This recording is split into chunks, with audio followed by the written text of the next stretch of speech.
Welcome to Raging Bullets, a comics fan podcast, Season 2, Episode 16.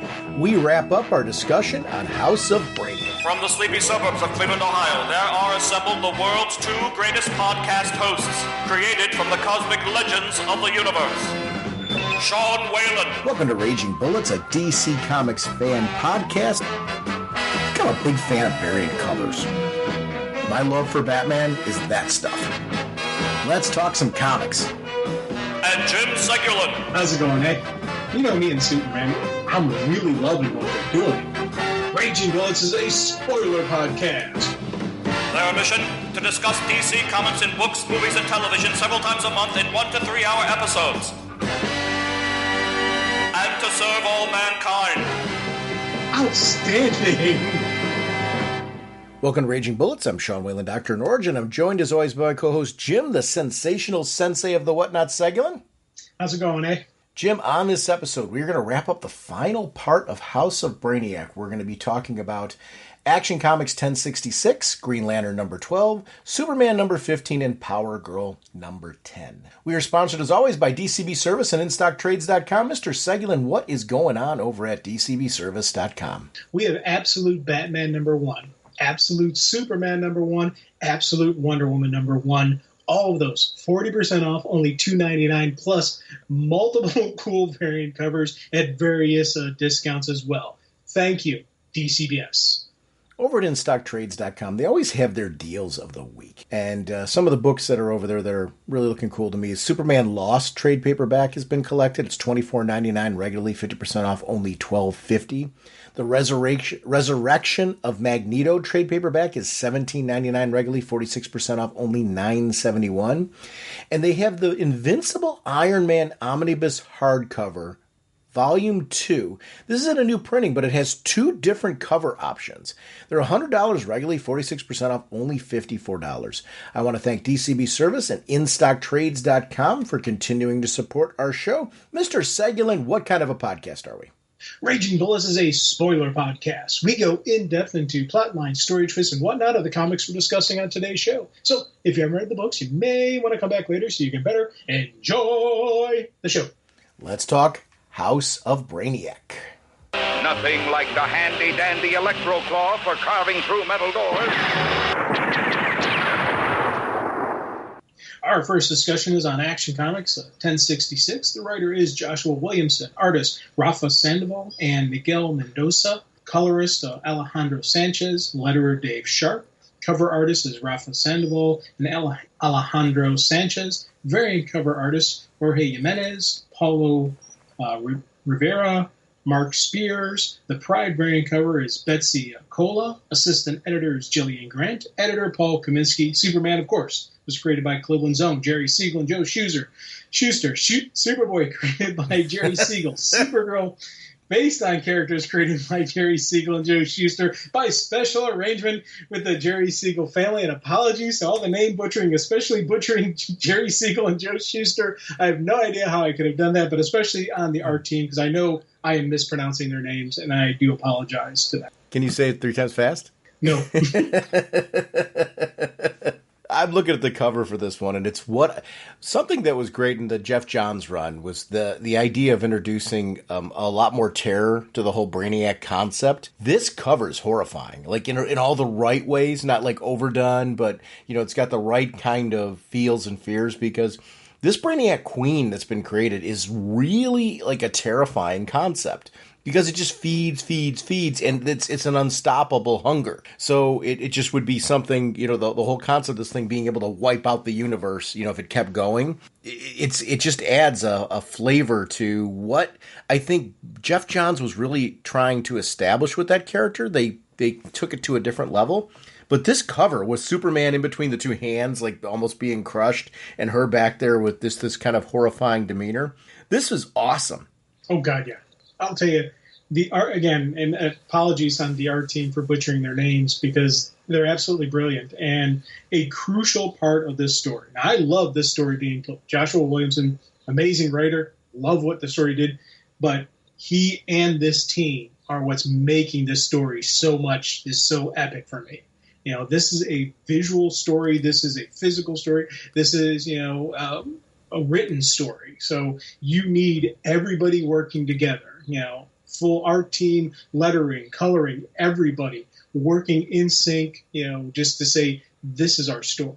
And I'm absolutely loving how this, how the House of Brainiac story has been going, how it ends. I am just like, this was an epic. This for me is on one of those top 10 Superman story lists for me. You have those lists of what's your top 10, top 5 favorite Superman stories. This is going to be on that list just because this wasn't just an epic Clark story. This was a super family story. Everybody had their piece. Everybody was doing their parts in there. Lex had a great moment. And again, this is the story that got me wanting to learn more about Lobo and the Kazarnians. So Kazarnians. By the way, it's one of our listeners corrected us on the Facebook. Oh, they did. Well, so what is it officially? Well, think about it like a czar. Czar. It's pronounced czar. So it's Zarnians. Okay. So and the logic made perfect sense to me. It's exactly what I was looking for when I originally started the conversation thread. I didn't know the answer to that one. It makes a lot of sense grammatically, as far as that's how it would go. So the C is silent. Silent. I said silent. It's silent. It's silent. Yes. Dude, I love that. I think we'll go with that. The C is silent. I'm inventing new words. But yeah. So he said it's Zarnians, and the logic makes a ton of sense to me. Oh yeah, sure. But that's why I was correcting you, just because of the fact that I truthfully didn't know. I am a reader where unfortunately when I get something in my head, whether it's a creator's name, whether it's the name of a character, where it's something because you read these stories and then once you make that leap, you keep making that leap. And it's funny over the years because we've had so much animation and live action where we've got a chance to really hear how names are supposed to be. Yep. I get so messed up because I'm like, I want to correct myself, but I still go back to 20 years of reading a certain character, 30 years of reading a character where I've been screwing it up in my head. I'm still stuck on that one. A great one would be Ra's al Ghul versus Ra's al Ghul. That one. It was always Raz growing up, but it's supposed to be Ra's. And I keep trying. I do it both ways when I'm reading now, and I even on the podcast I've done it both ways because of the fact that I just hold on to certain pieces of it. But I find it funny. I'm glad for the correction on this one though, because the Zarnians are the name of the people.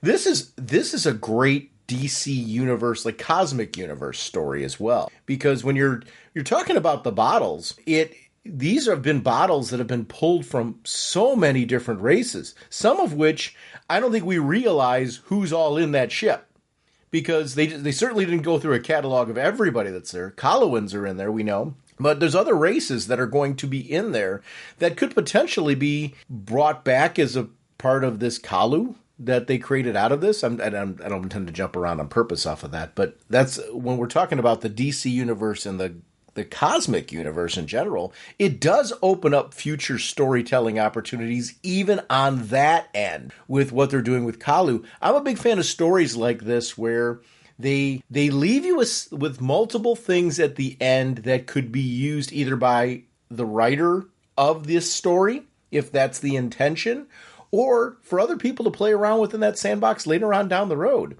And that this spins out of, again, foundationally, some of the horrific changes that Jeff Johns added to Brainiac that have gradually morphed over time.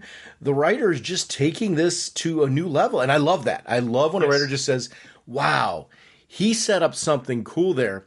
I've got this idea of what we can kick it to 11. We can go somewhere else with this. And this Brainiac Queen thing is so this. But even when you're looking at Brainiac, the skull and the actual, ship that they're on, that's a terrifying construct. Oh God, yeah. And again, they did a really good job with horror elements of it, not making it so, I don't want to say, they didn't make it over the top, they didn't make it ridiculous, but they gave us this really cool, creepy, brilliant, beautiful way of handling it. And that's something I've appreciated and enjoyed about this. Because again, I've said multiple times, I'm not really a big fan of horror comics. books, though I'm getting more open to them. I'm reading more of them because you start seeing a really good horror story and a really cool horror comic and a really good creative team. You're like, this is actually really good. I can get through this. I can make this, and this is one of those things, especially some of the creepy looks that the Queen has on her face as she's coming about. And then when Brainiac starts laying out his plan, he's like, not only are we going to feed on you and your family, we're going to feed on your friends, then we're going to feed on all these bottled cities I have, then we're going to feed on Earth, and then and it just keeps going and going. It's like, in a way, it's a Galactus kind of thing, but even worse. We're talking nonstop until all the universe is done, just because this is, Brainiac has basically finally, lost it completely. He went from being just the gatherer of knowledge and this and that, because of these gaps in his intellect, these gaps in his mind, it's driving him insane. So now we have a crazy version of Brainiac. So not only is he super dangerous because he's Brainiac, add to the crazy factor to it, makes him even more dangerous, which was that was something I absolutely loved about this story. Yeah. The sense of danger is real. And I really like stories where you've got characters. Yeah, I mean, in the end of the day, we know Superman's somehow going to win, sometimes there's stories where you survive them. But I always like Superman stories where you get this idea of a victory at the end. But the danger along the way is what makes it interesting. Superman is a hard guy to make it feel like that danger is real. And they did this here by overwhelming numbers and power. It's very rare that you see Superman in a situation where nothing is taken away from him, because this is still a confident Superman, a unwavering Superman, a powerful Superman. And every aspect of how Superman was written in this is what I want from Superman. Yes. No matter what the odds, I want to see that tried and true, ground up from his core hero who is going to, in the danger that we're all feeling right now, he is going to be the one that continues to step up, continues to keep going. I'm also a big fan when you start seeing, we know he's got that aura and things like that that helps protect his suit. When you start seeing damage on Soup's suit, you know that, this is a different kind of story. And it always seems to be that's like the measuring stick, right? It's how tattered is this thing by the end? And this story certainly fits that piece. But we were just watching last night the original Alien. My wife had never seen it. There's a creep factor in some of this that reminds me very much of that original one, where it was more horror suspense and really, corridory. And when we see Superman facing off with this creature, and you see her it really has that kind of horrifying aspect to it, especially considering what she does. I'm not saying this is cookie cutter to Alien, but I'm saying that it's got that creepy vibe that first one had that I really enjoy from a story like this. Well, like the classic, and even from Aliens, from the sequel, where Ripley is just face front with the Queen and just that coming out, the face coming out, the second mouth coming out at you. That classic kind of that face to face with the evil kind of. I kept getting that same kind of vibe throughout this as well. So when you throw out Aliens, I'm right along with you on that, because it's. Again, Aliens both have that brilliant, creepy factor to it.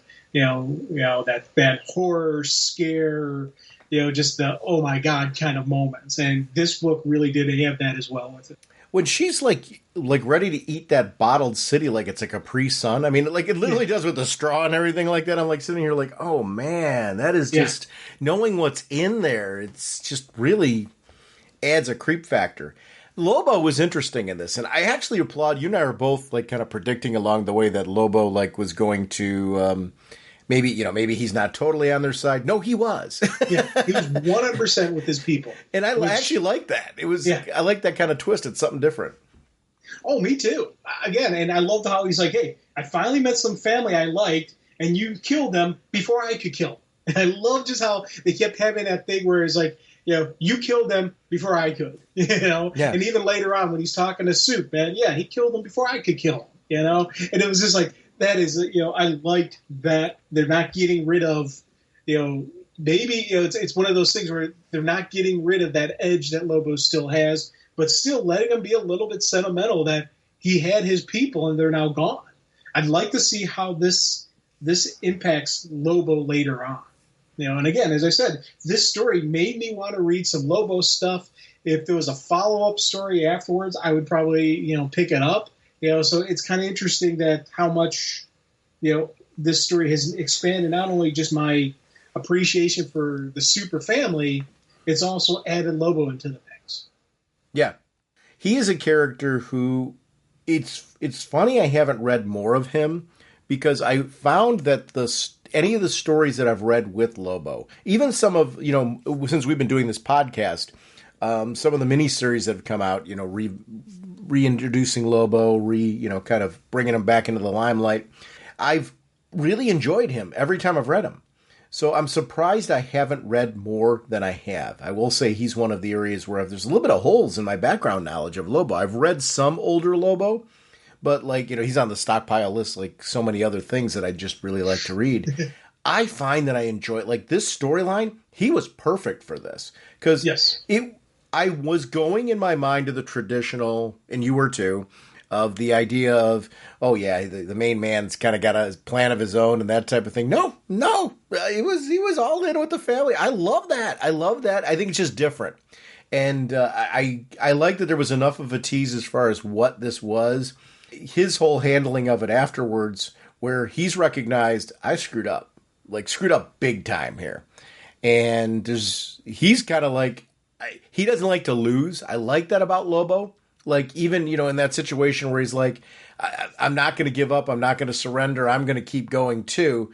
Lobo, for say what you want for Lobo, because he's his own unique flavor in this one. And he didn't lose his unique Lobo-ness in this storyline. That's for sure. When he breaks out Superman, that was some sound strategy. He's sitting there looking at the situation. He could have gone after Brainiac, right? And been a thug. He's not that. Lobo's a unique flavor. This whole handling and writing of him, I thought was just really, really slick when Lobo let Superman out and started helping the Superman family to start be a part of this whole process. He's recognizing, you took out my family. I'm going to need some muscle here to help me out for this one. It was sound strategy.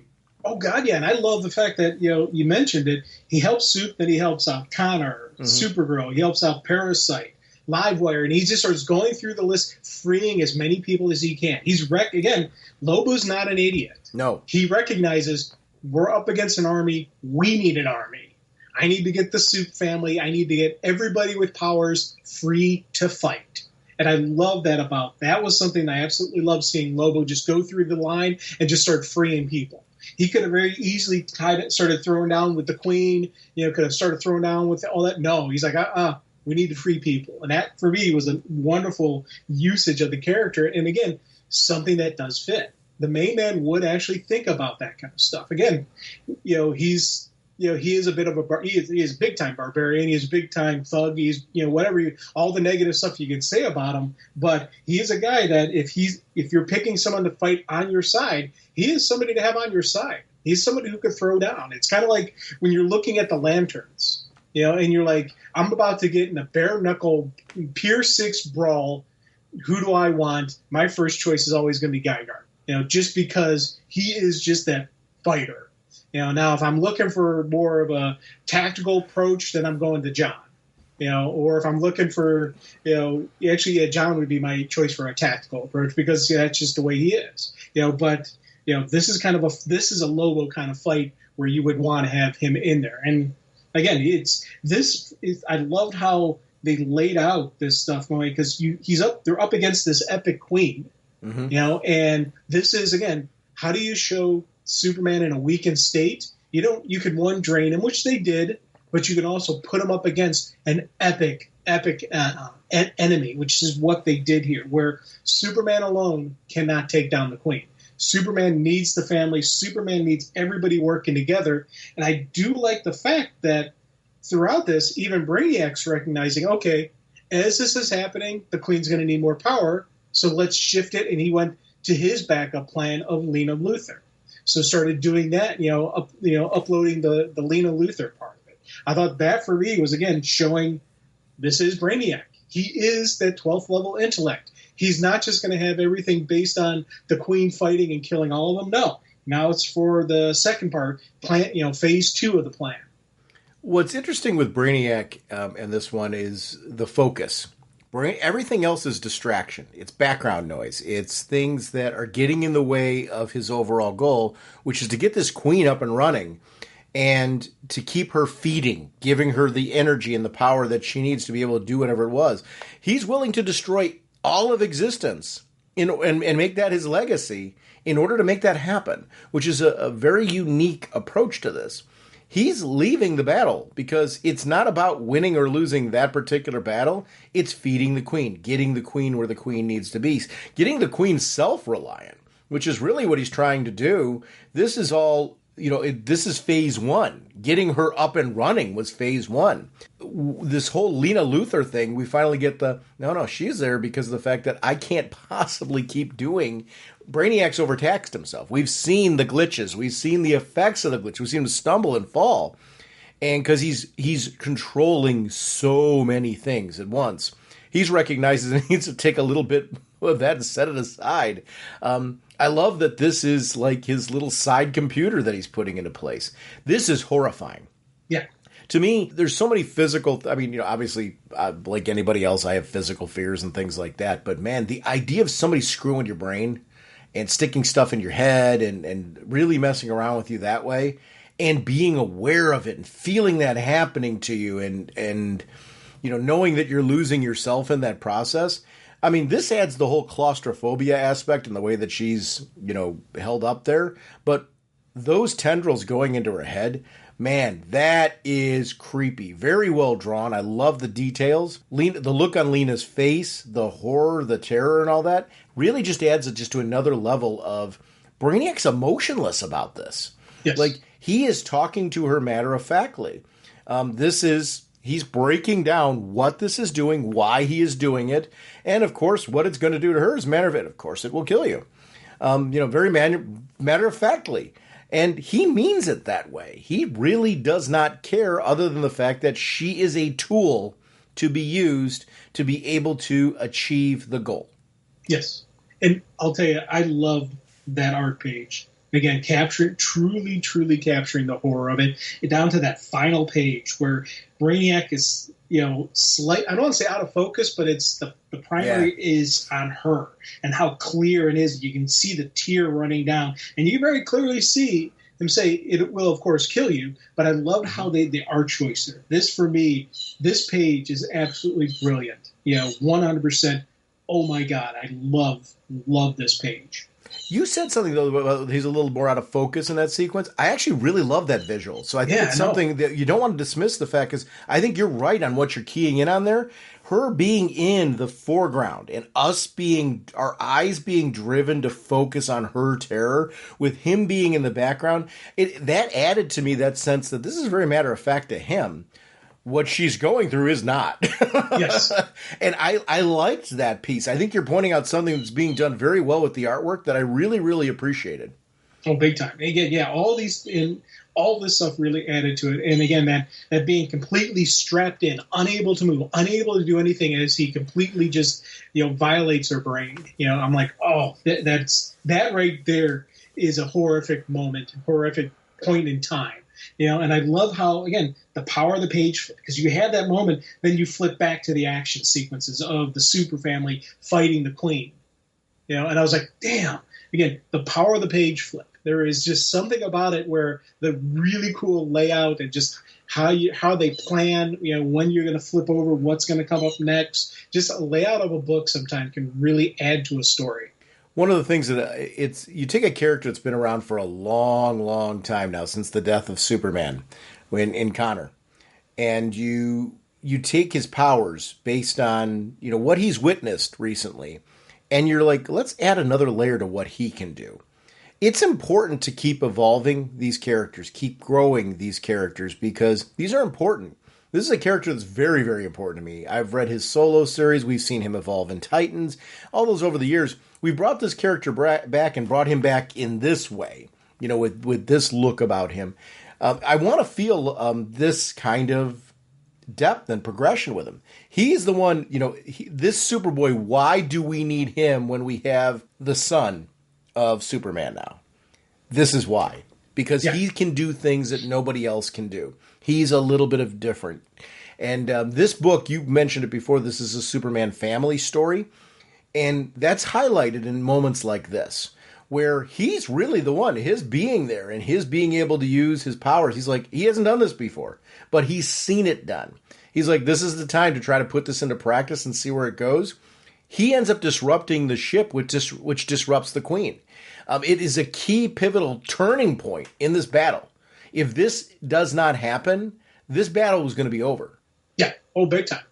The Super family had no shot. And again, the tactile telekinetics is something that always, when he first was introduced, I didn't really understand the power that well. I'm like, okay, because I was so used to Superman powers, you know. And as the power is reading more of him, as the powers have developed, as his usage of them have developed, it's something that I really dig about this. And something I really dig about Connor is how he's had a chance to, become, again, he's grown into his own character, his own hero. I do like that he does embrace that he's really the only one called Superboy, because John is Superman.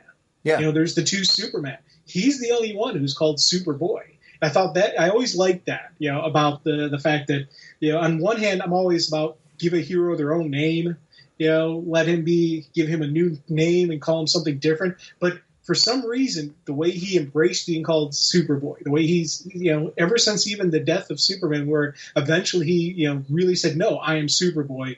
I think that's kind of a neat thing where he keeps doing it. And just, again, really cool visual moment where he's like, okay, you want more power? This is a job for Superboy. And again, powerful page flip, goes to a full page spread, brilliant artwork. And I love the look of horror on Brainiac's face. He's like, you fool. Because he knows what Connor just did, towards the Queen, towards the ship, towards everything. And I was like, I absolutely loved this page. Again, another page. And I was like, this is what this art team and this creative force is creating such an epic story. I'd love to see a solo series with him again at some point, or a mini series. Yes. Just because I really enjoy the character. And what's got me thinking that way is Cassandra Cain's getting another shot at a series. Which I think is great. I'm really excited for that. I think it's important to keep these characters in play, because it's okay right now that he's, we see him in these family stories and these type of books and things like that, and we keep moving him forward this way. It gives an option just to have the character available in the universe for a wide variety of different options. Put him on a team book, put him in his own book, have him in a miniseries, have him in an event. Doesn't matter. Just this idea that it's a very large universe and there's reasons to have these characters around for these type of purposes. Just because there's going to be creators who down the road find continued opportunities to keep using a character like this. I'm a big fan of how they've been bringing the tools and the toys back into the sandbox in DC. Yeah. And this has been a great example of where this character really paid off in a pivotal way. And that sequence where he's clutching the Queen, you see a different emotion from him you don't see very often. You don't see Brainiac with a ton of emotion. This story has led to some key opportunities to see Brainiac drop that cold and show different layers of emotion that are just outside of. He's talking about he's glitching, where he's like, "Hi, what's wrong with me?" It really is this sense of, for him, she is his creation. He is the proud papa. And I mean, it's oversimplifying it, but it is those emotions that are really driving him. After that, we see anger. We see rage at him. He knows what he wants out of this. Superman trying to analyze it. And in some ways, hitting Brainiac where it's like truthful. There's some elements of what Superman's saying that are truthful enough that it's getting Brainiac. Like, Brainiac does not like to be analyzed. He does not like to be figured out. Does not like to be oversimplified. Some of that rage back at Superman is very genuine because of the fact that while Superman may not have it perfect, he certainly has caught on to certain elements of truth in what's going on with Brainiac, close enough that Brainiac doesn't much care for it. Yes. And again, I liked how, again, Clark being Clark. He's still throwing some punches, but he is trying to reach Brainiac. He is trying to end this without it being a complete destruction of life. He's like, Brainiac is seeking out a legacy, seeking out a family and all that. And Clark's trying to get him to realize this, and of course, Brainiac's lashing out, which, again, not a common thing with Brainiac, showing the raw emotion. And then when Viral Dox and the rest of the family shows up, it was an absolutely brilliant page, because you're sitting there and you're thinking, maybe his family will be able to get to him. Maybe they'll be able to get to him. No, they don't. He takes control of them. And I love just how this, again, brilliant usage of the pages, great, just conversation going back and forth, to the point where, when the wife is saying, you've done this, we were a family once. He's like, yes, we can be again. And again, is that a normal, everybody else? Yeah, we can be a family again. No, it's a Brainiac thing, so he's going to take control of them. I loved how they did this. I did too. This was something that really stuck out to me as something being super cool. The family usage on this, Viral Dox being brought into this whole piece, and the wife being brought into this whole thing, I thought was really cool, because that added another layer of Superman saying that he wants family. I think Brainiac wants that in the way that Brainiac wants it, not in the traditional way that we're used to. And he highlights that and how he reacts to all of that. He's like, you're right, and we can be again, when she's like reaching out to him that way. He's looking at that as, there's another hive mind I can tap into, and which is his concept of that. It adds it's another, that creep factor of being taken over, your mind being taken over. That's where Brainiac's always been. In the best Brainiac storytelling has been truly horrifying. Anybody screwing your mind is one that like really stands out for me as being something that I've always found scary. A lot of the X-Men stories involving battles on in the mindscape and those type of things. I've been stuff that I've always found to be genuinely terrifying, because this idea that if you die in the mind, you could you die in real life, and people can screw around with your head and you'll lose whole memories and things like that. It's that sense of power is something that I've always found terrifying, and here it's got a very different layer to it. I loved how we had that calm. Again, we've had massive battles, massive fights raging on. Yeah. We had this nice calm before the storm where Superman gets Otho and Osul, together, and everything's like, yay, it's looking good. And then Luthor shows up, and it's like, you're waiting just for the Superman-Luthor confrontation, but again, there's more to it than this. There's more to it than these two. And I loved how, in this story, in the middle of this story going on, we have a chance for a redemption of Lex Luthor. And that is something that, again, the power of the story wasn't just that Superman's played in a brilliant light, his family's played in a brilliant light, Lex Luthor is played, in a brilliant light. I was like, man, I loved how this is going on. I love, because when he shows up, I'm like, oh, this is a redemption of Luthor. This is going to be a redemption of Luthor. Just from that one page, I knew we were going to get something cool happening, continuing, development with Lex Luthor. I was like, I absolutely was thrilled by this. The Luthor pulling on that the Brainiac helmet and recognizing that, hey, I need to get inside there and start rooting around, just because he's connected with Brainiac in that way before. I thought that was a really good, talk about another horrifying sequence. I thought that was a really good sequence of events, because that helmet is suitably scary, and in the right, but also like real badass looking, and it gives it's very Luthor, right? I mean, this is like the very much a Luthor moment. Well, and think about it, when he was helping Brainiac, mm-hmm. he of course, being Luthor, built a back door for him. Yep. He knew this day would come. He knew he may have to do this, so he built his contingency. Now, again, classic Luthor. I love how you see that. But my favorite scene is this when he's sitting there saying, "Hey, I've got to go in there." Yep. There's only and even Clark's like, Clark knows what this is going to potentially do to him. He's like, "I have to. Would you stop me from saving anyone?" And it's just that look on Clark's face. How can I help? I love that moment right there. I was like, the thing that I've always wanted is these two working together. If these two ever put aside 100% all differences and work together, the power team these two could be, we're now seeing it. We're seeing the Luthor-Superman clean team up right here, and I absolutely love it. The battle where Luthor's like, hey, I need you guys to keep everyone off of me. And Lobo coming in and basically saying, hey, this guy took out all my people. I owe him for that. He's mine, though. Only I get to do that. And Superman knows what that means in Lobo's mind. And you can tell Superman's like, that's not the way it's going to go down. But he's willing to table that conversation right now because we got bigger odds going up against us. I love this concluding page. Cliffhanger pages where you've got not only the other Brainiacs, but you've got his whole family coming in and fighting.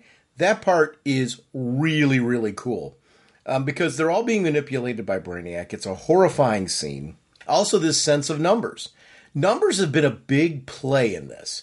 It's not necessarily about can all of them stand toe-to-toe individually with a Superman or any member of the Superman family. It's the fact that in increasing numbers, the numbers are too much for the family to be able to handle. They're getting overwhelmed by numbers. And yet we're still seeing them. They won't go down. They won't stop. They keep coming, meaning the Superman family. I love when you see that determination, that drive and determination. That always has been a Superman thing for me, has been just no matter what, he keeps going. He keeps trying. He keeps fighting back. He keeps trying to fight the good fight. Because the end goal of saving everybody is ultimately kind of who Superman is and what he's all about, and he won't compromise that. I love that about Superman. It's just such a great thing about the character, and I really, this storyline in particular has just kind of highlighted all those pieces. The concept of we save everyone has always been the Superman thing, and that's something that I've always loved about the character. I'm loving how they're playing it here. Again, the other thing with the House of Brainiac story, it's not just a quality that Superman has. It's the House of L has. All that family, they all have that same mindset. And it's something that's kind of cool. It's kind of like how the Bat family has the no-kill clause, but they're all a little bit, there's a couple that are on the touch of gray on that. There's no gray in the House of L. They all have that code. They all have that, we do not stop until, we do not quit no matter what. And I love just those moments that you see this kind of stuff and overwhelming odds of just the full house of, the House of Brainiac just swarming the three of them. And you're just like, oh, that's a way to end an issue right there, man. I gotta jump on Superman 15 right now. When you get a brilliant cliffhanger that has you going, I've got to read the next part right now. The last issue of Green Lantern on this one with the final part of the Guy Gardner story, I really enjoyed how fun this story is, because we talk about how horrifying this event is, right? Well, in this case, Guy gets trapped with the Zarnians in the Bottled City, and he's actually got to take a job, just because right now he's just trying to kind of hold his own and dig through life. He's trying to get out of there, and he can't. He keeps getting transported back into there. And it's such an interesting story because he's still teaming up with his Lobo lookalike in the sense that person's pulling him aside and basically trying to say, hey, I got kind of a plan to try and get us out of here. You in? This becomes this whole thing of how do we escape the Bottled City so that way we can get back into the real world and, hopefully free ourselves. They're all searching for freedom. I like this story because it's like this fun, quaint romp that just is, because this event's going on, it is a catalyst that led to this particular story. Do you need to read this to enjoy the storyline that's going on for House of Brainiac? Not in any way, shape, or form. No. It's reflective of what's going on, but it's if you like Guy Gardner, you want to see a little bit more of shenanigans with Zarnians, this is a great story for that. It's fun. And I like that in my reading. I like that some stories have this like really intense, horrific, world-changing depth. This is very character-driven with Guy Gardner. It's a chance for us to hang out with Guy in this event. Because he's trapped in the bottle, it becomes side story because they could be carrying him around right now in the main story because they started grabbing a bunch of bottles to get him out of there. Maybe one of them's the one Guy's in. Who knows? But I like that kind of synergy, where it's kind of linked to all of that. This is a fun story. And sometimes when you say that nowadays, it's very strange that fun is something that diminishes a story. No, I don't want every comic story I'm reading to feel like, okay, I'm getting beaten down by this. I'm getting beaten down by that. Sometimes it's fun to just have an adventure. This is an adventure. The two of them and the way that they're trying to escape because of the fact that they are trapped and there's limitations on what they can do. They have to sneak into locations to try and get to a point where they can get themselves zapped out of this place without getting transported back in. Because every time they've tried to escape previously, they keep getting, it's almost like Groundhog's Day. Without, the repeated days, they keep getting pulled back into the same place they try to escape from. I like that the beginning of this story started with this sense of, and sometimes this is forgotten, the sense of the hero kind of going, I'm just trying to live each day because I'm so frustrated over the fact that every time I've tried to escape, I keep getting back here. I'm just trying to deal with day-to-day life right now. Guy is spent emotionally, as far as he's not doesn't have that like intense drive to get out until the guy presents another opportunity. Yeah, then Guy's all in. Yeah. And one of the things I loved about this story was it's adding to with the further stuff going on with the Green Lantern story because because our fake Lobo is telling him, hey, the Earth, the Earth League and all that, they're in on this. They know exactly what's going on here, and it's again shedding light into Guy that the core needs to be fixed. There's problems going on, and he discovers the Eye of Krona. Yeah. And I was like, that for me was like, oh, that is a cool way to do it because, now this is going to tie back into the Green Lantern story. So if Guy was never captured in this bottle, he never would have discovered this, which is going to play out in the Green Lantern story when they have the war, the Civil War, or however, I can't remember how they're, the Civil Corps or something like that, war or something like that. I can't remember how they're wording it now, but it's going to be the war for the fate of the Green Lanterns. Guy now has this tool that's going to be used in it. And I thought that, for me, was a cool way to bring that into play. Yeah, and in a cool little size story. It's issue number 12 of Green Lantern, by the way, just to be clear what we're talking about here. So 10, 11, and 12, the backup feature with Guy Gardner has been a part of this one. We talked about the first two issues of it organically in our first two parts of this, and now we're talking about this one. I'm with you. I like when stories like this, the writers are playing in the same sandbox of this House of Brainiac event, but they're looking at ways of connecting what's going on with this event to future Green Lantern storytelling.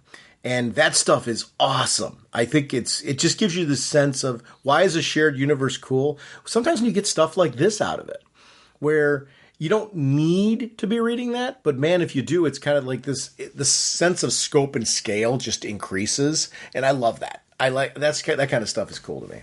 Oh, big time. And again, also in Action Comics 1066, we did have that backup story with Lena and Lex, which that was another absolutely. I loved how they shifted the artwork for that side story. Yes. And they made it, again, have a completely different look, different vibe to it. And it was Lex, while he was in, with inside the Brainiac network, he and Lena going into some of Lena's backstory, filling in the gaps that we have about where she is, who she is, why she's so special with the Brainiac, story and whatnot. Again, brilliant usage of an art shift. Still, I love the look of it, but this one, a horror aspect, wouldn't fit as well. So they went with a different style to it. Plus, also to differentiate it from the main story. Good usage, good planning, good layering, good placement. I was very happy with learning more and seeing more of Lex. You get to see that, again, the redemption of Lex Luthor. You get to see that he was making sacrifices for his daughter to try to protect her. And in this stuff, I 100% believe when he's saying that stuff. A lot of times when Luthor's throwing out, I did this for that, you can't 100% believe him. This one, I 100% believe this was his motivation. His motivation was to protect her. He did all that stuff to try to protect her. He did it to try to distance herself so when Brainiac came back, he couldn't find her. All that stuff that he said, I actually believe him in this story. At face value, what he's saying. And I think that for me was, again, I was very happy because, again, this is the redemption of Lex Luthor. I was like, this is awesome. But Luthor also realizes that he got some of it wrong. And that part is, I like when you see Lex Luthor, sometimes you can be too smart, sometimes you can be too to some extent, there's elements of him that are like Brainiac, and sometimes he gets stuck on the path and is not able to see the off-ramps. And that's kind of an interesting piece with Lex, where you get so driven by a direction that you're missing certain points in time. Lena kind of warming up to him, letting her guard down a little bit, being willing to understand him a little bit more is an interesting piece between the two of them. Like the two of them holding hands at the end like that, I thought was really cool. Her making the choice to continue to help her father and not stick with Brainiac, I thought was really cool. We got to see another layer with that. That actually, and I'm glad you took us back to this story, just because of the fact it's an important one for those of us. I was asking a lot of questions last episode about Lena and when that happened, and that is something that happened in Superman storytelling, where we got to see that those stories happen. But for the life of me, I was brain freezing on a lot of it. This story starts to connect some of those threads. Here's some of what happened. But instead of just retelling it, let's give you a different lens into Lex Luthor and what he was doing at that time and paint a picture of why she would even care. Because you see this man how often do you see Lex Luthor with a tear in his eye? Right. You don't see that very often at all. Yeah. Yeah, I don't remember ever seeing that. And right. That was the thing that I loved about this story. And again, talking about Lena loosening up to Lex, multiple times she's starting to refer to him as Dad. Yep. Because it was always something that was a point of contention. She always called him Lex, and wouldn't call him Father or Dad or any of that stuff. Here she's she's loosening up to him. And again, it was just that moment where you're just like, and again, I should have been on guard that in the end there was going to be a twist to it, and I should have been on guard for that. But I was just so happy that we were getting this moment. Again, this for me was Now, Lex has done some horrific things, and he will never 100%. I don't know if you can ever say he's 100% able to redeem himself, but this was showing Lex being selfless in his actions. Every time Lex does something, there's always an ulterior motive. There's always it may looks like he's helping people, but he's really doing it for Lex. These were moments where Lex was purely doing it 100% for Lena. And I love the fact that, he was 100% being selfish towards his daughter. Everything was about her. None of this was about Lex. And I loved seeing that. Power Girl's another tie-in with issue number 10 with this whole thing. And we get this, again, another story that's fun with Crush. I like her. I like her gang. I like the idea of her trying to fit in and find friends she can fit in with. I thought that part of the story was incredibly interesting in this whole problem. Because she's, she reaches these holiday girls, and the idea of, they just fit. This just was a place for me to fill in with, because we've seen her bebop around to different teams, in her storytelling. I've always liked her. Like when she was on Titans, I thought she was great. I really enjoyed the character. So I like organically in the storytelling, you almost put us, if we've been readers of the character, kind of where this is what we've been feeling with her. It's like, I kind of want her to fit in somewhere. And I really like that connection where it's something like you can feel from the character kind of what we're feeling about her as a reader. And I thought that was just very, very strong writing. In this Power Girl book is a great book. This is a book we haven't talked a lot about. And I'm really enjoying this story. And this Crush crossover wound up being something that, again, is advancing these characters. I like that she's outside of the Brainiac piece because of the fact that she was from the different Earth. So we set the stage for the fact that, yes, she is being impacted by these events, but no, she wasn't pulled up with the rest of them because she would have been lost up there. Think about that. You throw this character up there too. She's a background character up there, right? Yeah, she may have a moment or two, but you're not going to get this. Keeping her on Earth because of the fact that she had a logical storytelling reason to keep her on Earth, and having her and Crush work together like this is a far better story than having her just a part of the event, folded into the event. Great way to incorporate her book into this and give a layer of, here's what's happening on Earth while this is going on. We got some Zardians that have escaped, and they're causing all kinds of trouble down there, especially for the Holiday Girls. Yeah. And again, this was a brilliant way to have a tie-in to the Brainiac, continue the story, give us some cool Crush moments, and then continuing her adventure going on with Symbiote, how that character is starting to evolve and develop and, grow into who they are.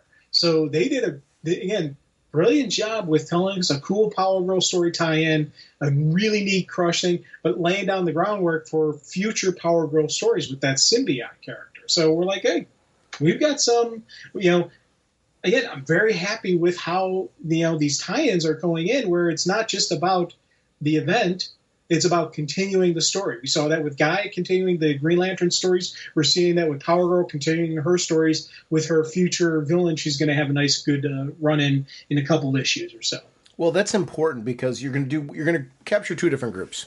First of all, you're going to please the people that have been reading your book in the sense that, okay, she is a part of the Superman family. Here's how she relates, and this is how it played off in this scenario. Sure, cool. But then you're going to get some readers who are like, I am a Superman reader. Don't read Power Girl. I'm going to pick up these issues, though, just see if I like them for this event. And because I want to see the larger House of Brainiac storyline. To your point, when you're doing an equal part of setting the stage for future storytelling with Power Girl, there's a chance to grab some readers who maybe I've never tried this book before. Oh, it's kind of cool. Let me continue on because Symbiote's a cool character. I mean, that is the way that they are laying out that villain. That was a very, very interesting story in this. So you've got a lot going on. This is very, very smart way to draw in some readers. And I hope it has that impact because Power Girl's a really good book. And it's a nice one to kind of add especially if you're a Superman family fan. This is a good book to add onto your list. Yeah. And again, as I said before, with the fitting into the House of L, she does fit in the House of L. Yep. She has that same kind of code, but she is her own person. She's her own character. It's, she's got her groove going. It's a little bit different than everybody else's. And I like that they distinguished who Power Girl is in this universe. Again, her solo series, when they just started this relaunch, of it, it kind of gave a platform to let them flesh her out. And I'm glad they're doing that. I've been very much enjoying reading her stories. And again, this is something that I think, like you just said, I'm hoping that people who haven't been reading her gave her a try because of the tie-ins, and maybe they'll continue following because it's a cool story. Yeah, and she's a character who I'm glad that they keep, periodically they give her a nice run, and then they're not afraid to to relaunch series down the road. This is another it's 10 issues in to a relaunch series. I think they've established a good status quo for this character. I don't get frustrated when characters like this have these shorter series. And by the way, I'm not saying that this is going to be a shorter series. I'm actually hoping it's not because I'm really enjoying this run. But we've seen other characters that have gone through this, and usually we've been fortunate enough to have good creative teams on there who've been telling really good stories with the character. I don't get frustrated with these as long as whatever the end result is with the series, we get a good beginning, middle, and ending. I don't like when stories or arcs or things like that end and in an unsatisfying way, and then we as a reader feel cheated. You know what I mean? Power Girl hasn't really had too much of that. And so it's a character I'm not afraid to jump onto her books because I've always been fascinated about her going back to the 70s. And I really enjoy seeing her incorporated in this particular universe. And she's a character who I think benefits from just being like this is a good relaunch right now. It's like I said, this is a book that it pushed it back up my reading pile because I stockpile a lot of books. And this kind of pushed me as a reader I was in anyway on Power Girl. It got me back current with Power Girl, and I'm anxious for the continuation of this story arc with Symbiote and what's going on with her. This book did the right things with this to draw me back in as a reader. Where would you like to see Crush go after this? Oh, I'd love to see continuing adventures of Crush. She definitely could appear. Yeah, I really liked her with the Titans, with the Teen Titans, because she has some pretty good dynamics going on there. Mm-hmm. I think she fits well in a teen book or as a secondary character in a book. Yeah. Like this, she was the support character for Power Girl, and I thought that was a really good mix-up, good team up there. I read her solo series, her limited series, and I thought that was a pretty cool series. I liked it, with her and Lobo. So. I think a limited series, run would work well for her, because again, they gave us this great introduction to her and the Holiday Girls. We can continue on with the adventures of them.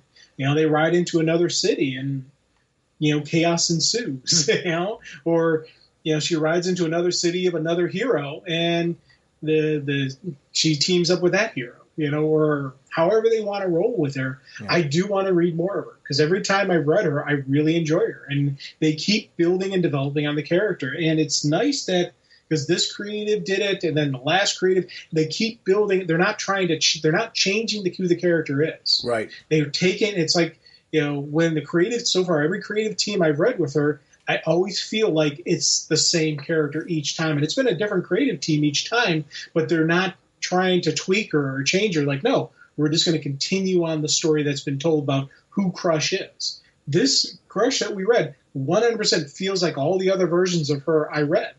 A couple little bit artist differences and changing on how they draw her, but still, again, it's nothing like glaring saying, oh my God, she looks nothing like. No, just each art style has their own different style, on how they draw her. So I'm very happy with who this character is, and I'd like to see her again. Again, if she had a limited series, I'd probably pick it up again because I enjoyed the last limited series. If they put her in with another character, I'd be happy to see that as well because she does well teaming up with people. I agree with you. She's a great character for this. I'd be curious to see where Crush winds up. I like the way that they had her kind of roll out. There's an opportunity to have her roll back in at some point in time, which I really like. I like the Holiday Girls too. I want to be clear, the whole vibe of her, the dog, the friends, those type of things. I think it was kind of neat. It's interesting enough to say whether I see them or not again soon. I really enjoyed my time with them in this story arc. Yeah. And enough that I would be excited to see them again somewhere else when appropriate for the storyline. And again, she could definitely come back into the story. You ever have a moment where Power Girl needs some backup? She could be the cavalry riding in, and that would be awesome. Mm-hmm. Her and the Holiday Girls come riding in just when it doesn't look like PG's down, she's got nothing left in the tank, and all of a sudden you see the chain come flying in and hit the bad guy, and then there's Crush standing there with the Holiday Girls on her, covering her back. I would love to see that moment. Our next discussion is going to be on Superman number 15, the House of Brainiac finale. The writer is Joshua Williamson. The artist is Rafa Sandoval. The colorist is Alejandro Sanchez. Letterer is Ariana Meyer. Cover artist Rafa Sandoval. Rafa Sandoval. I hate butchering names. Alejandro Sanchez. The variant cover artists are Joshua Sway Swaby, Miguel Mercado, Danny Earls, Dave Stewart, and Stefan Sajic. The Pride variant cover by Angel Solorzano. The assistant editor is Gillian Grant. The editor is Paul Kaminsky. Superman created by Jerry Siegel and Joe Shuster. Superboy created by Jerry Siegel. Supergirl based on characters created by Jerry Siegel and Joe Shuster by special arrangement with the Jerry Siegel family. Immense apologies for definite name butchery there. This is a finale. I mean, this is how you do a finale. I like the cover because again we've got this kind of horrific, like, computerized amalgamation over Superman's face where, you know, Superman's face is being ripped apart and you see the computer code behind him. It's just a cool cover. Well, this is artistry, right? And it's one of the things I love about comic covers, or when you've got these artists that get creative with it. But the shot of Superman, you see that determination and rage, you know, raging against what's going on. You see that with Superman when there is the possibility of intense death, intense destruction, things like that, where Superman is raging against it. You don't see this look from Superman very often. It fits the story. Oh, God, yeah. And again, you know, the kind of the Matrix-ish, kind of with the numbers falling and just even the green tint that is always the Matrix associated with the Matrix, add to it just the focus, intensity of Superman. It's, yeah. This series has had some brilliant covers. Yes. And you think back to Action, we just talked about how it had a really cool horror feel to it. This has a really cool sci-fi intensity to it. So I'm, again, very happy with the look, the feel, the groove of this whole story has been. As I said last time, this is now the House of Brainiac story is in that top listing for me of stories, and it's not just because of the cool story being told; it is because of the look. You know, and very happy with how this thing completely played out throughout the just the stylings. Do you ever get any of those cover collections or artist collections, you know, where it's not, you're not getting a collection of actual comics themselves. You're getting sketch work, you're getting, I've got the ones, for example, I've got a Fables collection where it's a collection of the Fables covers.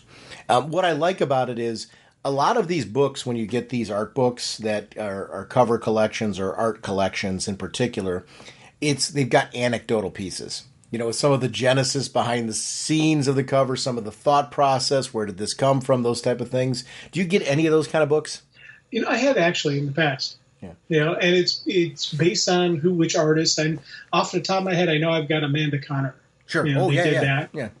You know, one of her works. You know, and I can't think of who else I've picked up in the past.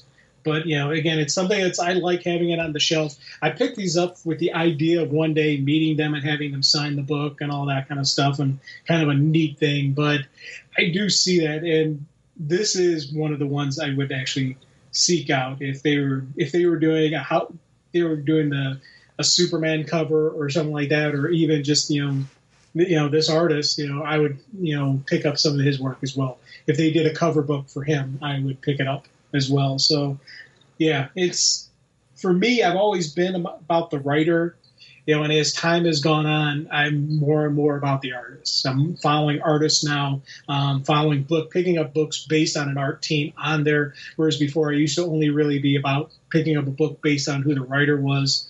But, you know, this is a creative team that you tell me they're working on such and such, I'll pick it up. You say, oh, they had a great classic run on such and such, I'll go jump on that immediately.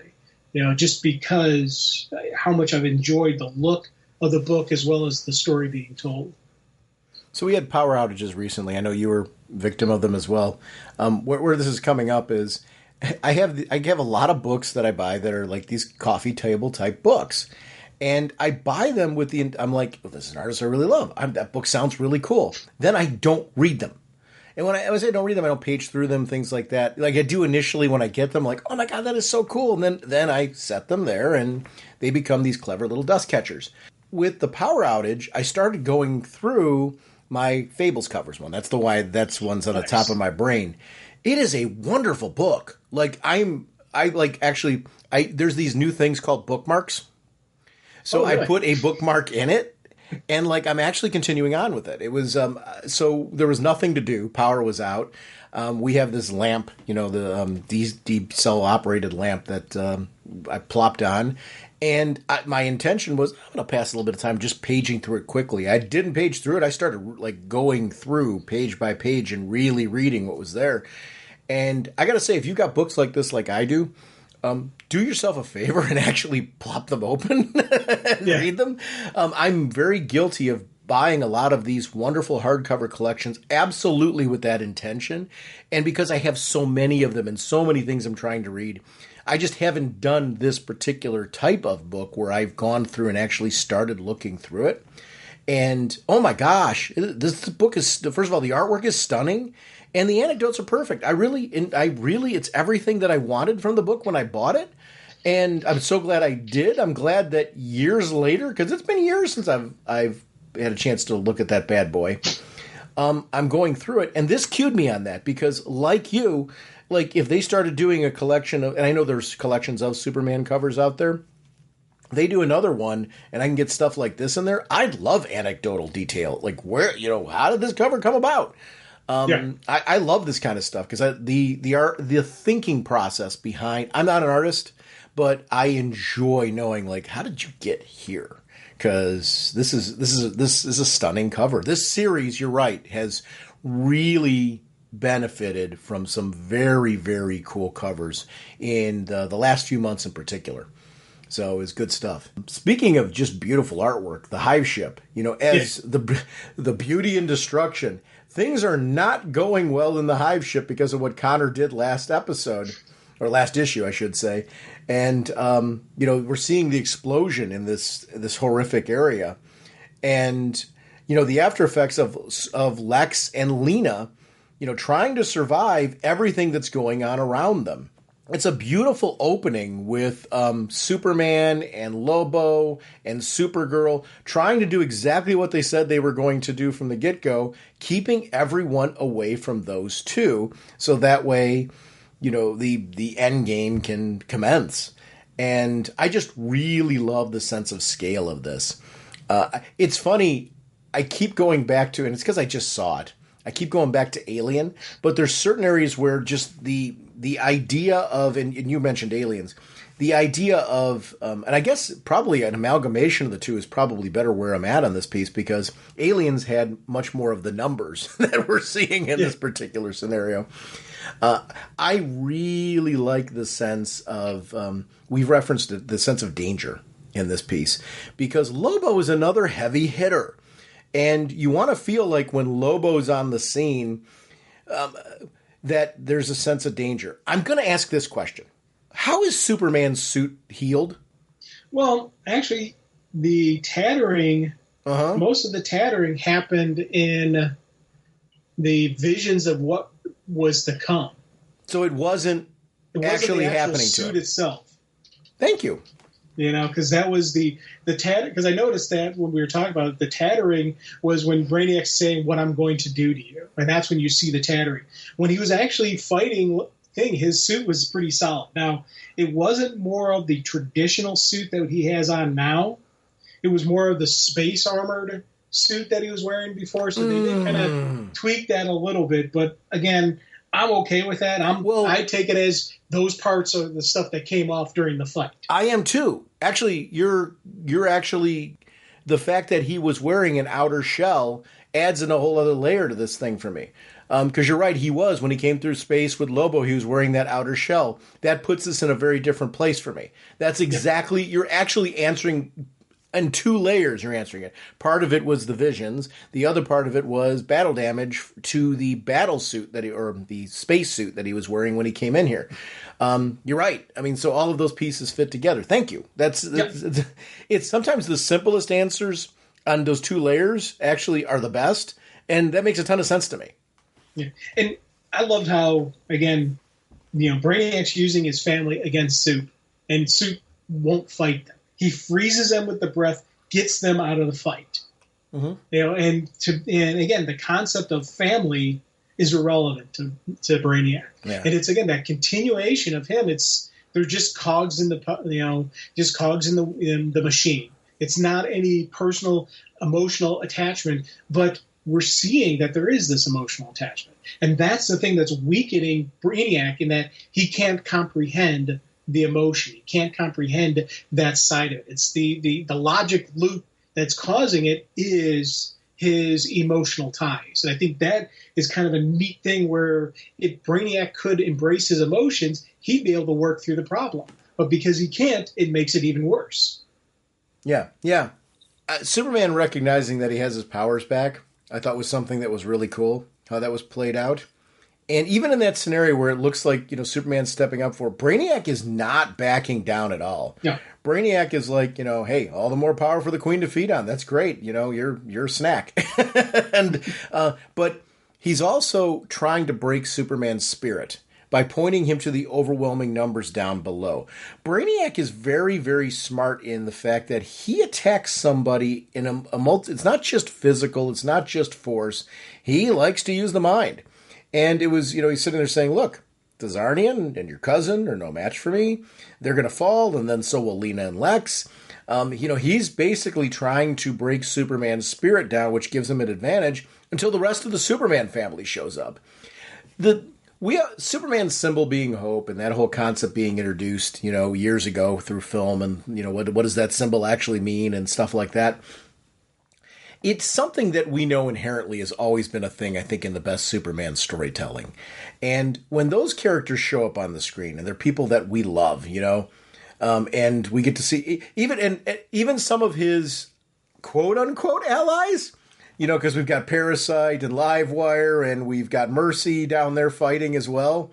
So I'll put quotes around what we actually consider allies there. It adds this sense of now the game's really going to be played. I really enjoyed seeing that going. I also like seeing Lex take the battle. We got to see him in his battle suit, where he is now slashing through, and they're taking down the sentries, all for the purpose of getting to this actual brain. And Luthor's plan of starting to delete the brain. It's like, listen, if he's being driven by all of this knowledge, what happens if it doesn't exist? He's really effectively going to shut down the source. He knows something that nobody else does. I've tapped into this before. If we shut this down, if we pull the plug, he's effectively rendered useless.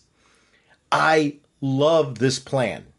It's a very different approach in a comic where with Superman, a lot of times we're used to the solution being one of strength and power, overcoming the odds.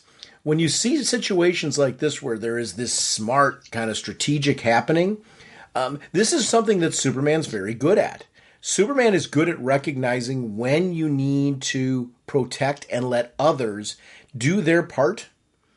And there's something about a confidence in yourself to be able to do that makes this situation feel so like Lex being here with Lena is very Superman. Yes.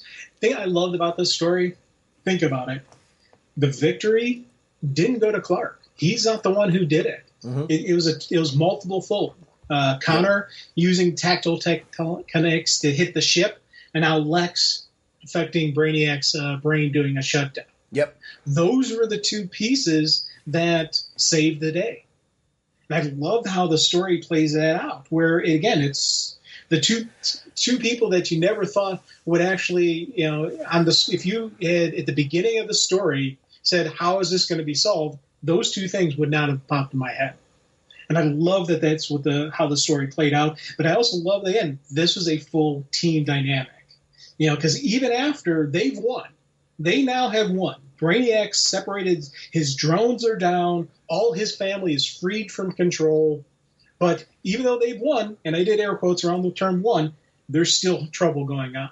The ship is falling apart. They have all the bottled cities. They've got all this stuff happening around them that they're like, we still haven't, we're still not free. We're still not safe. The innocents still aren't safe. We have to figure out another way. Now, when Lex taps and connect and begin deletion, and then he has that scream, then we see him on the next page where Lena's pulling the helmet off of him. The problem with Lex has already begun, right? Yes. Okay. Because and you flip back a page, she even warns them, like, wait, you can't do it because it'll, and she's just about to say, you can't. Your mind will be overpowered by Brainiac's 12th level intellect. Yeah. And it's, so he, right there, the what's coming down the pipeline for Lex, it starts right here. And even, she's taking the helmet off, he's like, kind of like weakened. 100% what happened is right there. Because she's saying, Dad, you did it. Brainiac's knowledge is crashing, but now it's because of the fact that in order to do that, he was there. He was connected to what was happening. So, right? Yes. Okay. So his brain is also crashing. Cool. Because they are 100% fused and connected. Okay. And that was the thing. And Lex even said Brainiac knew Lex is the only one who could take him down. And that was one of the things that Brainiac was worried about Lex's part in this. Yeah.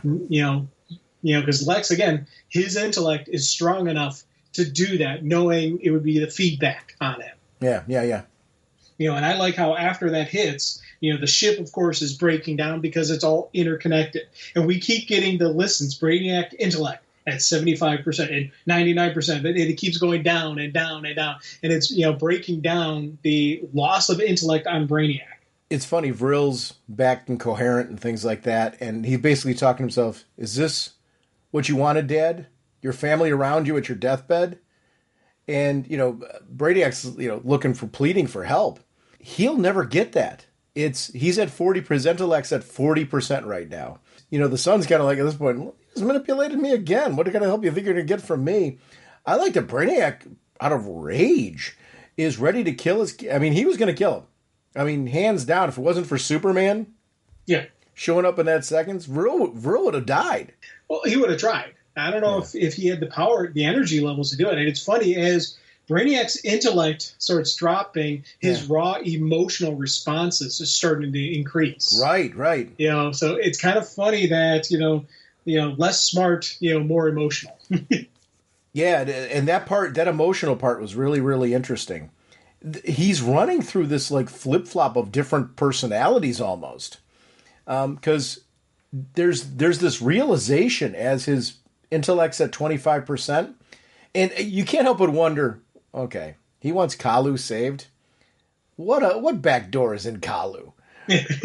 Right? Because I do believe that he wants to save his home planet and the last vestiges of that. I get that. But Brainiac's always got something, right? Right. Well, okay, so here's my idea on this one. Okay. He asked Superman to go save Kalu, knowing Superman will not turn him down. Right. And Superman will leave Brainiac alone, so Brainiac can launch his backup plan with the Queen. If Soup was still there. So I agree with that, but there's another layer here. That takes care of the Queen. I'm talking about Brainiac himself. Right. Like, Brainiac, there's no way Brainiac's accepting deletion, right? There's another backup plan somewhere for him, right? Maybe. I don't know. That's the thing I'm still trying to figure out. Part of me is saying yes, because it's Brainiac somewhere on Kalu or somewhere within the Queen as a backup generation of him. Sure. But part of me is also saying this could be the end of Brainiac as we know it. This could be the end of this character. And he could be saying, I'm going down now. And there's a line right before he launches the Queen, he's like, he's like all his knowledge, everything he's loading into her. So she could be his backup. Loaded in her may be the backup of Brainiac. Yeah, I'm intrigued. I'm intrigued to see where this is going. We're seeing it the exact same way with the Queen. I guess I'm looking for, maybe I'm overthinking it.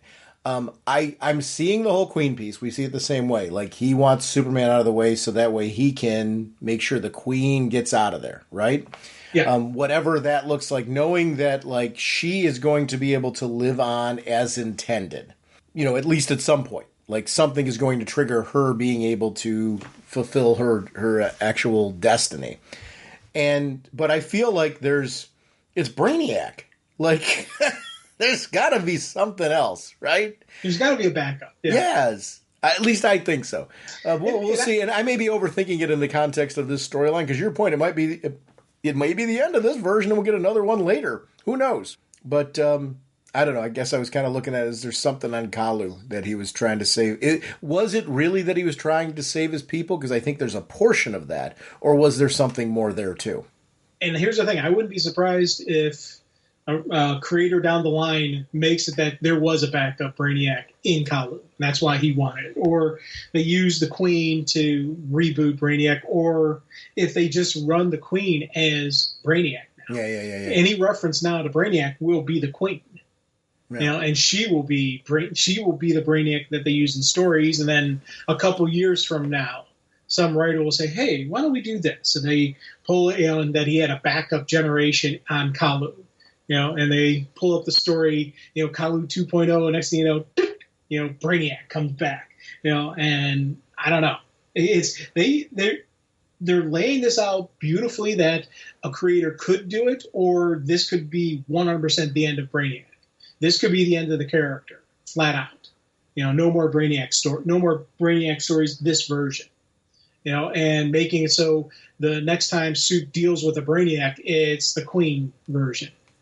Which, again, I would be cool with. Or they could do a backup where there was always a backup, for Brainiac and he could come back. Again, I would be cool with. So I love how they're creating the ending of the story to give us these these options. Down the line, a creator, who knows what they're doing could really take this ending and tweak it however they want to without distorting or changing the facts that were laid out. Yeah, I agree. It's something that's really, really cool about this storyline is it leaves I actually don't want it spelled out. I want to be really clear. Like, even what happens with the Queen isn't fully spelled out. He just leaves the doorway open for her. It looks very much like this version of Brainiac is exactly what you're saying. He's shutting down and we're done. And I like that being what we're seeing here. But I feel like there's something, right? There's some way. There's any good writer can craft a really cool way out of this. They may have already have something in mind for down the road. This feels like a big storyline where, okay, this happened. We need some time. Like, I'd be very disappointed to find Brainiac back next month. Right. Now, there is something I do want to, on the one page as Brainiac's loading the Queen in there, he does have the line, I may be gone for now. So he flat out says for now. So it definitely 100% could be, right, a future Brainiac coming back. But I do love, it's like, I may be gone for now, but your story is only beginning, my Queen. So that is, again, so is this 100% the end of Brainiac? No. But for right now, it is. How he comes back, when he comes back, who knows? It's not going to be next month. It's going to be years from now that this version of Brainiac comes back. But we both know we're going to see him. But how? Looking for, again, that will happen one day. What if, like you said, though, it's her? What if she brings him back? Yeah, could be. We know she plays a factor in Absolute Power. Yeah. So who knows when Absolute Power ends? Maybe the end of Absolute Power, we see something. Or who knows? I don't know yet. It's one of those kind of a neat thing where, because this is a direct tie-in. She's a direct tie-in to Absolute Power. And her usage in Absolute Power is going to be kind of crucial. I think going to be maybe a key to telling us a little bit more if this Brainiac comes back, or if she's going to be the Brainiac for the universe for a while, which I think is how it's going to play out. I think we're not going to see this version of Brainiac for a couple years. He has his very twisted Jor-El moment, though, to wrap up this sequence where he's releasing his child onto creation. It's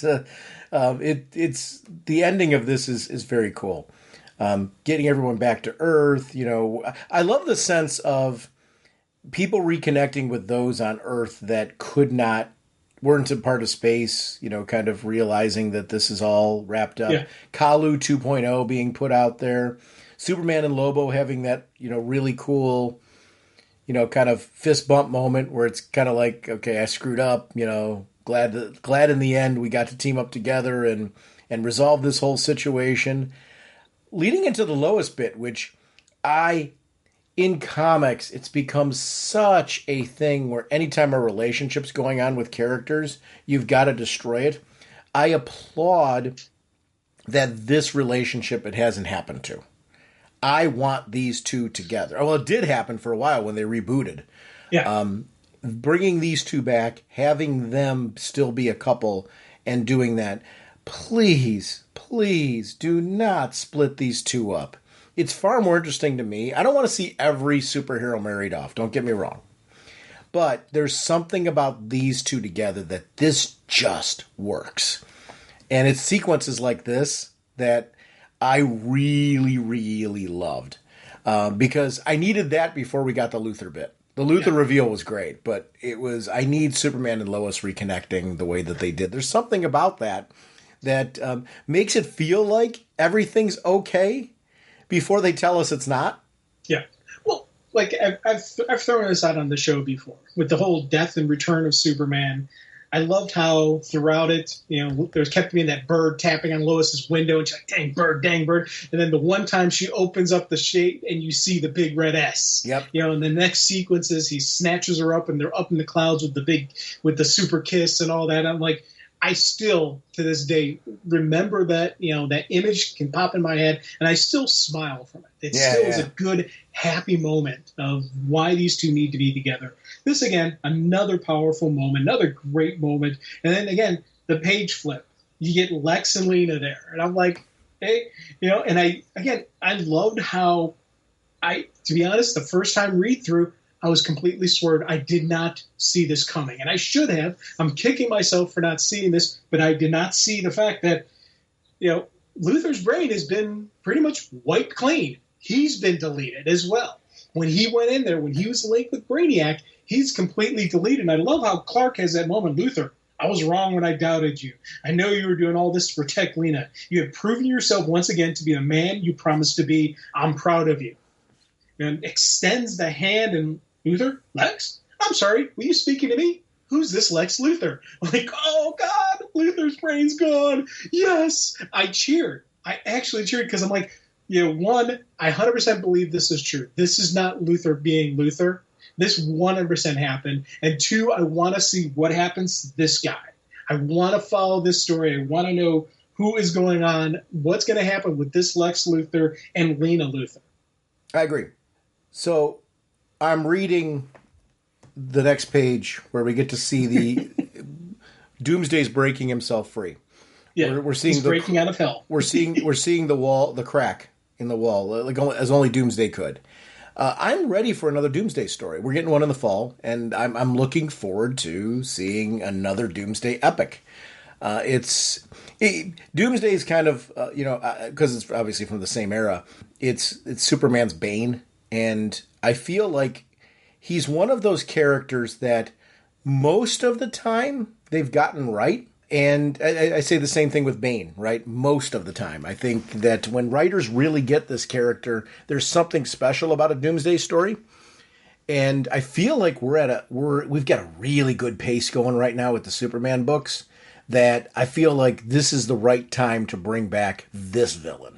Yes. And have this creative, the current creative that's working on the Superman books in general, tackle this character. The Superman's been fantastic. So it's kind of funny, everything they're throwing at me, like the Luthor's brain's a mess, we're going to have Doomsday. I don't know, all this stuff is kind of cool to me. And here's the thing, I was thinking about this, because when I flipped the page again, I was like, oh, Doomsday. And then I started thinking, we got Absolute Power next. Yeah. Then after Absolute Power, I'm pretty sure is Darkseid. Then after Darkseid, we're going to get Doomsday. We're talking about the next. I don't think you're right. Oh, okay. I think Darkseid's in Absolute Power. Oh, Darkseid. Okay. I wasn't sure how. I thought it was 1, 2, 3 like that. But hey, again, if Darkseid's within Absolute Power, that's cool for me as well. I think your ordering's right, but I think where you think it's happening, I could be wrong on this. Okay. I thought there were going to be is 3 different events, is what I was thinking. So do you know about the new Justice League series that's coming? No, I don't. So there's a new Justice League book coming called Justice League Unlimited. This is going to spin out of Absolute Power. Oh, okay, cool. I'm not going to say too much about it other than the fact that we're getting a new Justice League book that's spinning out of Absolute Power. Just because of the fact that some of it is why I'm saying what I'm saying, and we'll see. Maybe I'm wrong. I could be wrong. I don't know. And what I just said, I want to be very, very clear. I'm not 100% sure. I said I don't think you're right. again, the key word there is think. I'm guessing just like you are, so I want to be very, very clear off of that.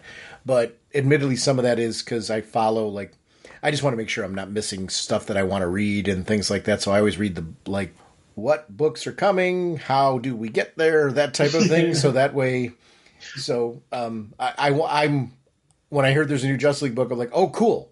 I want to be ready for that. What do I need to be ready for that? And it looks like we lead from absolute power into that. So that's what's leading me to think the way that I am. I might be wrong though. We'll see. This is exciting time. I'm really enjoying this. Great story. I'm glad we did this one. There they are, all alone except for that old character. I would like to remind everyone about our show website. It's ragingbullets.com. You can find out details about show episode releases. We feed into Twitter/X and also our Facebook fan page right from that page. We are also proud to be part of an amazing Facebook group community. I want to thank everyone who continues to post there. It's one of the first places I go just to find out news about what's going on in comics and pop culture in general. Appreciate everyone there who posts all kinds of really cool articles and updates on things that are going on. We have a show voicemail line. It's 1-440-388-4434 or drnorge on Skype. We love having you part of the show that way. RagingBullets@gmail.com is our email address. You prefer to reach out through email, which we often get emails from people who just want to ask questions or make some comments, and we really appreciate you as well. The About Us section of our show websites, where you can find news on how to connect with us on social media and gaming platforms. You can connect to our personal accounts, and we'd love to connect with you as well. You can also hear me every other week on Is It Jaws, which is a movie review podcast that Paul Spataro and I co-host, and it's a very fun podcast if you are into classic film. Mr. Seguin, we are sponsored as always by DCB Service and InStockTrades.com. Mr. Seguin, what is going on over at DCBService.com? We have Absolute Batman #1, Absolute Superman #1, and Absolute Wonder Woman #1. All of them 40% off, only $2.99 plus multiple variant covers with multiple discounts for all the titles. So thank you, DCBS. Over at InStockTrades.com, we have the Invincible Iron Man hardcover Volume 2 in a brand new printing with two different cover options. $100 regularly, 46% off, only $54. Resurrection of Magneto trade paperback is $17.99 regularly, 46% off, only $9.71. And of course, Superman Lost trade paperback is $24.99 regularly, 50% off, only $12.50. I want to thank DCB Service and InStockTrades.com for continuing to support our show. Next episode, we are going to be kicking off our look at summer events. We're going to start first with Blood Hunt over at Marvel. And we're looking right now at doing about a 3-week episode cycle with this. We're going to be kicking off with issues 1 and 2 and the related tie-ins from the early parts of Blood Hunt. So we will see you next week. Bye. All right, you guys. Are you ready to sing your song? I'd say we are. Yeah, let's sing it now. Okay, this should be fun. Now get ready for your cue. Okay, Sean? Okay. Okay, Jim? Jim? Jim! Okay. Raging Bullets time is here. We talk about what we hold dear. Comic books and TV shows. Superheroes and their clothes. Justice League and so much more. I just love Green Lantern Corps. We talk about the books we've read with spoilers straight ahead.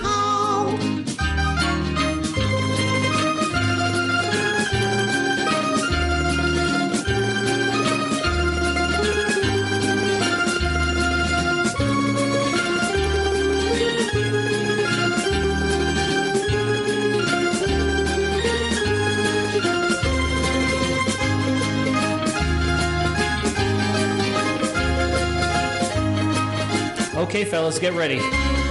That was very good, Sean. Naturally. Jim, you're a little flat there, so be careful. Jim?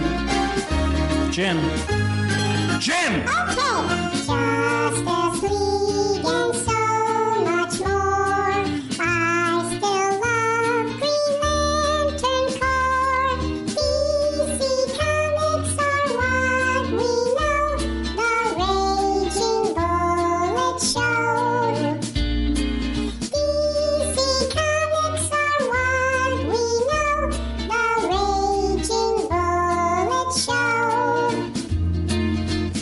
Excellent job, guys. Let's sing it again. Yeah, let's sing it again. No, that's enough. Let's not push it. Push it? What is that? Yeah, what are you talking about? No, I didn't mean anything by that. I think Jim, it's Jim, how long do you want the song to go? Look, it's our production.